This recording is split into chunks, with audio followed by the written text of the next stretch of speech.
your perfect offering. Get your perfect offering. Just ring the bells that still can ring. Just ring the bells that still can ring. There is a crack in everything. There is a crack in everything. That's how the light gets in. That's how the light gets in.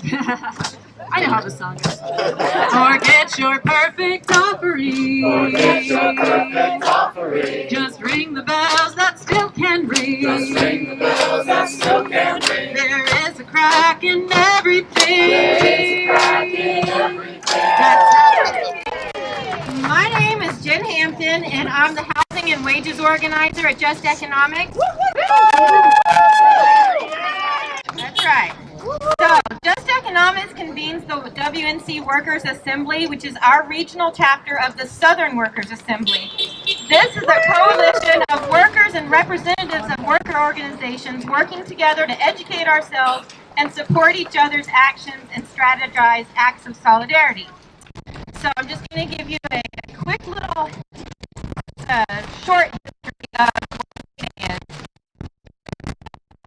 Celebrating May Day or International Workers' Day with y'all. May Day in America was born out of the 8-hour workday movement in 19th century Chicago. At that time, as the capitalist system gained a foothold in the industrial era, the workers followed through with a multi-day strike beginning on May 1st and demonstrated peacefully until the police, hired by the capitalists, attacked, injuring hundreds of workers. Indeed. The following day, workers gathered for a meeting in the city square, which turned even bloodier, triggering clashes that killed both officers and civilians. A bomb exploded in the police train. Historians are unclear civilians. There was a trial of 8 men, some of whom weren't even present for that demonstration, and they were found guilty of conspiracy and murder. One such man, August Spies, made a powerful statement just before his execution. Our gathering here today proves his words to be true. He cried out, "There will come a time when our silence will be more powerful than the voices that you strangle today." Our voices are no longer strangled because we are here together in solidarity today. Today we are celebrating International Workers' Day, and we have a lot to celebrate, and we also have some work to do, but we can do it. This turnout, that's right, we can. This turnout today, all of y'all coming out here demonstrates that we know how to show up for each other. And we're here today to celebrate some of our victories and commit to showing up for each other, acting in solidarity with important worker justice fights. We have some leaders of the local labor movement here today to speak to you about what they've been up to. This wind, y'all. Our first speaker, who actually couldn't make it today, unfortunately, she had some really exciting victory to share with y'all. She was the lead organizer for a Green Sage Workers Union. She led her co-workers in organizing efforts since late last year and led them to a victory in their union election in March. They had a 100% unanimous vote in favor of their election on March 30th. So even though they're not here today, we do want to send them a congratulations on their union. Mark from the Teamsters is going to come and share just a little bit about the Green Sage Union real quick.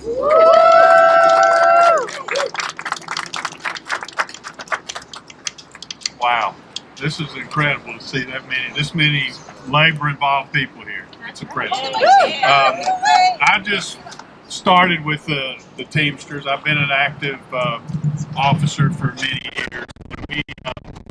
I feel very proud to be employed with the Teamsters. I got in on the tail end. Oh, I thought I had a big one. Okay, I didn't want to get too loud. But I came in on the tail end of the Green Sage, and I was there during the vote, which was exciting for me. They did all stick together. It was 7-0. They went through all kind of obstacles with the union busting. That was a strong group. They stuck together with solidarity, and that's so important in any kind of organizing is solidarity. So my hat's off to them. You know, they had issues they brought to the company. They refused to take care and handle the issues, so they gave them an opportunity to fix it. They didn't. They came to us. We organized them, and we're proud for them to be a part of the Teamsters, to be the first food and beverage company to organize with us, and we're very proud of that. Thank you for having me. That's right.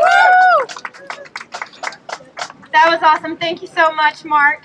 And again, congratulations to Green Sage. Now I want to introduce one of my partners in the work with Asheville Food and Beverage United. Adrian Maselli Trask was a prominent activist in the Asheville Food and Beverage United's Reduced Parking for Downtown Workers campaign last summer.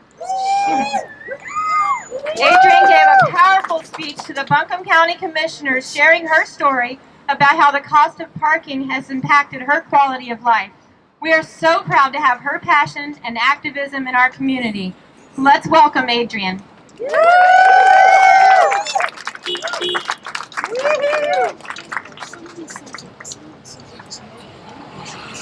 Hi Asheville, how you doing?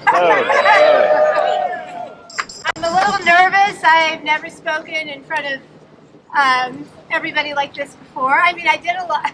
Let's retract.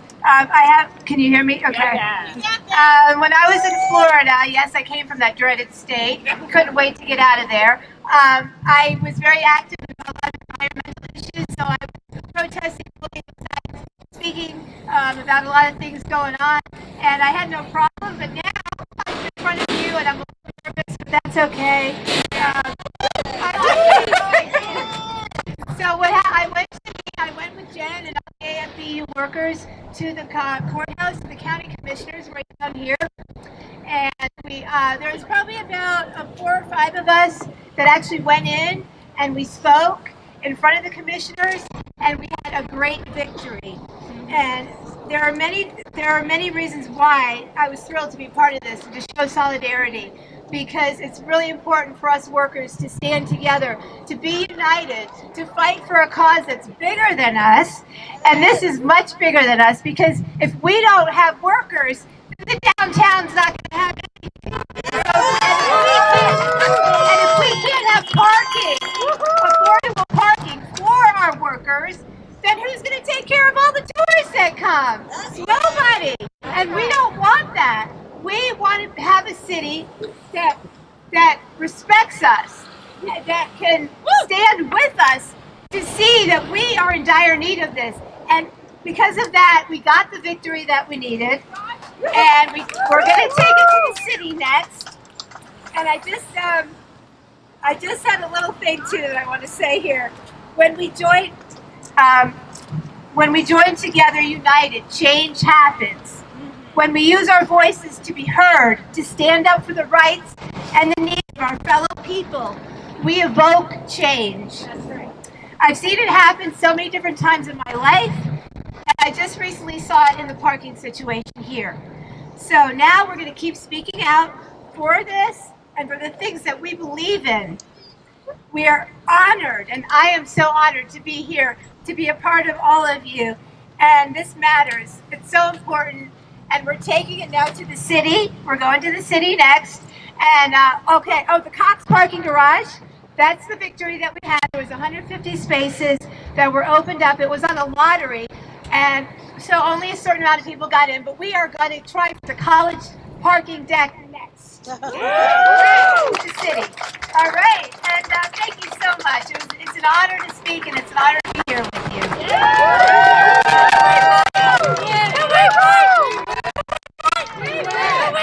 We win!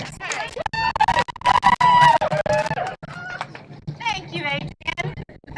We are real proud of this victory. To make it happen. We make that happen together, y'all. All right. And now we're going to hear about another victory. Last May, ATU. Albert Maven is a bus driver and the president of the ATU and a member of the Just Economics Board of Directors. He is beloved by all who have the pleasure to know him. Let's welcome Albert.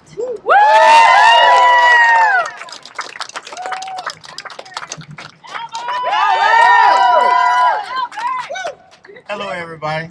Again, my name is Albert Maven, and as she said, I'm the president of the union. Just first of all, just to be invited to come here and speak on May Day was something that was really important to me. I felt really good about it for one reason, well, for a number of reasons. But one reason is because today, May the 1st, is the beginning of a countdown for me.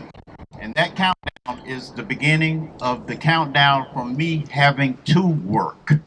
Meaning that in 6 months from now, I will be eligible for my full retirement. And what I was told that in order for me to get my full retirement, that I would have to be 66 years old and 6 months. 666. Now, I see some of y'all kind of reacted to that, but let me tell you my reaction to it. I'm waiting for that day because that's the day that check's going to be there that I don't have to go to work for it. So I'm looking forward to that day. And the other reason that I'm glad that I got an opportunity to come up to speak is because I wanted to do this because of the importance of what May Day is, but tomorrow is my birthday. So May Day has been really good to me so far. I wanted to just share a couple of things. A long time ago, I was about 25, 30 years ago, I was talking to an elderly man, and he mentioned to me one day, we were talking about retirement and working, and I said to the man, I just can't wait till I get a chance to retire. And he told me he shared some wisdom with me. He said, son, while you're working, enjoy it while you can. What he meant by that is while your age and your health permit you to work, enjoy working while you can, whatever your job is, whatever it is. But I want to take that just a little step further, that same wisdom that he shared. I want to say enjoy what you're doing while you can do it, because while you're working, your working years, that's a significant part of your life. You go to work and you work for 8 hours a day or however many hours a day. If you put that together to how much time you spend in your life, that's a very significant amount of time in your life. So don't hate your job. Love what you do. Enjoy what you do. Do what you do to the best of your ability and enjoy it, because that is a major part of your life, your work. Okay? Everybody with me on that? Yes. Okay. Each person here, everybody here who's working or have a job, your job is very important. Whatever you do is a combination of all of us living the life and the comfort and the enjoyment that we have. You may do one thing, but this person over here has something else to do. We all working together to make this thing work. And one person, I have to say to Just Economics and Better Buses, to Vicky and Carmen, I just thank them so much because they've done something for my job.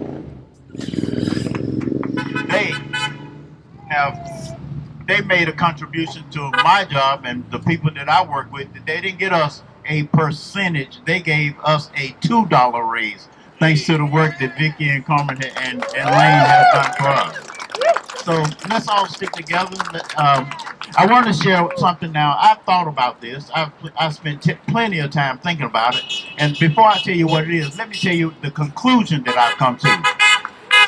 The conclusion that I've come to is not going to work. And here's what I'm thinking. If you work 5 days a week or more, or 40 hours a week, and be off for 2 days, or know somebody that worked 5 days or off, just raise your hand. Anybody notice somebody that worked 5 days? Now just think. Let's just think. Now this is not going to work. I know it. Let's say that you worked 2 days a week and got paid for 5. Now wouldn't that be cool? Again, I told you that's not going to happen.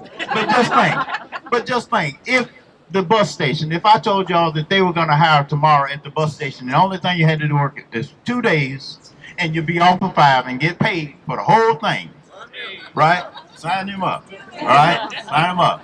Now, if that happened, if something like that happened, how many people would be in line to put in a job application tomorrow?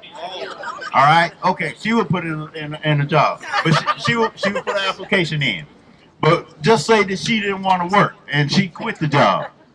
Is there anybody that would be there to take her place? Everybody would go there to take her place. But I'm using that as an example. If there was some kind of way that you could only work 2 days and get paid for 5, everybody would be in line to put in for that job. All right? And the other thing about that is there wouldn't be no shortage of jobs. Everybody would be able to work. Everything would be open all day, all night long. Business would be going. Again, I told you it's not going to work, but that's just something I thought about, okay? Again, listen, I thank y'all for just listening to me. I thank you for the opportunity to come up and speak. Let's all stick together. What we're doing out here is very important. We're doing something that's very important. We're doing something important for people who don't even have the nerve, the courage, the knowledge, the understanding, the will to come out and even do it for themselves. So what everybody's doing, just keep on doing this, and let's join Vicky and let's join Carmen and let's join each other and continue to support working people and better wages and a better lifestyle for everybody. Okay? All right.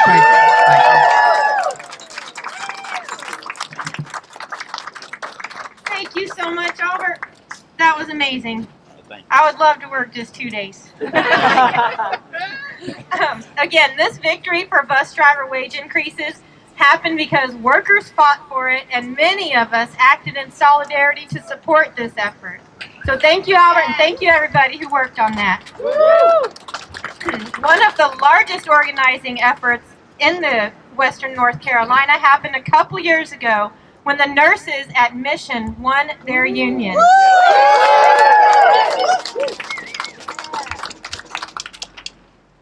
We are excited to welcome our next speaker, Lori Hedrick. Lori has been a registered nurse for 28 years.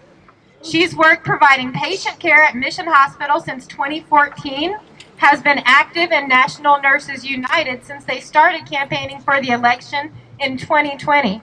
She serves on the union's Professional Practice Committee, which gives the nurses a voice demanding improvements in the quality of patient care and nurses' working conditions. Welcome, Lori. Thank you. Hi, everybody. Thanks for coming out for International Workers' Day.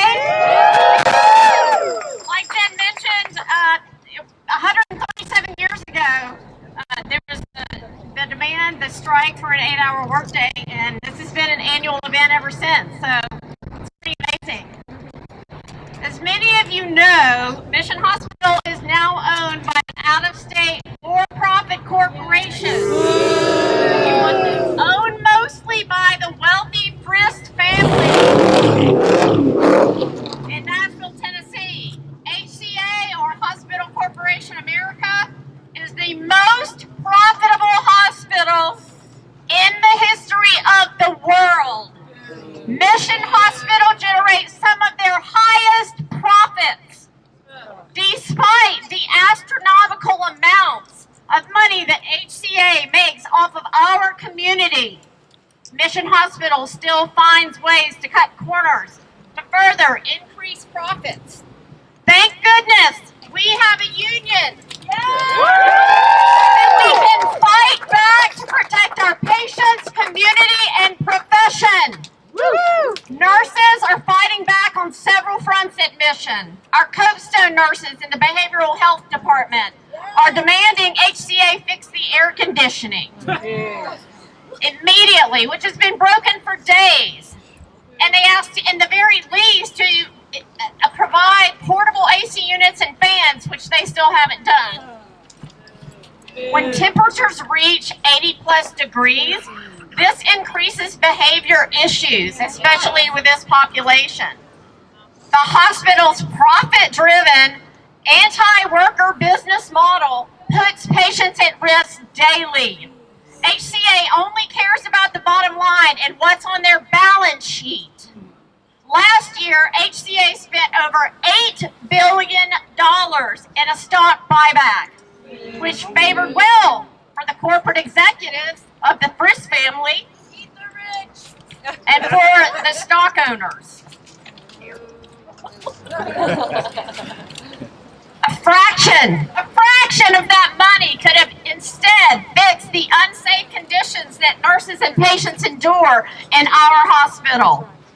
As a mission nurse, it breaks my heart to hear from my coworkers, such as Hannah, in the emergency room that patients are waiting for over 12 hours before they can even be seen and treated. We have enough rooms to see these patients in a timely manner, but not enough to provide care in a timely manner. What was HCA's solution for fixing the staffing in the emergency room? Cancel nurses' shifts days in advance. Cut pay incentives for nurses to work extra shifts. And inform us that they're going to implement a virtual nurse position. We strongly oppose the virtual nurse program.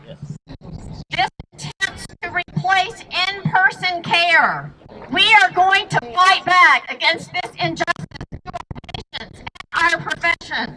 We demand HCA immediately staff the emergency room safely and stop working us critically short at the risk of safe patient care. For months now, we have been serving the hospital countless assignment despite objection forms, highlighting patient care problems we see firsthand, ranging from lack of basic supplies, delayed medication administration, and unsafe staffing levels. We have demanded meetings with hospital administration and HCA's chief nursing officer about the dangerous conditions our patients are facing, only to be ignored. The only response from the hospital's administration has been to silence nurses from raising concerns about the safe patient care. We won't be silent. We will not be silent. When mission nurses were recently interviewed and premiered in NBC Nightly News with Lester Holt, the HCA spokesperson had complete disregard for any of the forms which outlined unsafe patient conditions. If you missed the story, we can give you the link for that 3-minute story. I have news for HCA. What is it? Yeah. Because we have a union, our voices will not be silenced.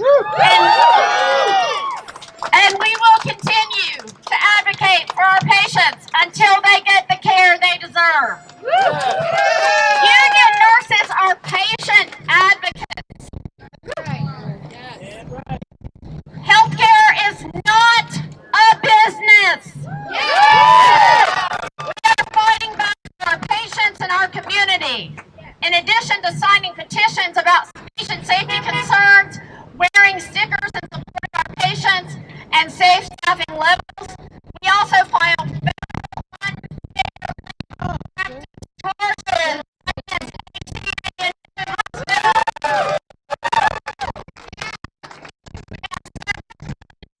In the coming days and weeks, HCA continues to destroy the quality of care in Western North Carolina. Thank you all for your continued and unwavering support of nurses' admission.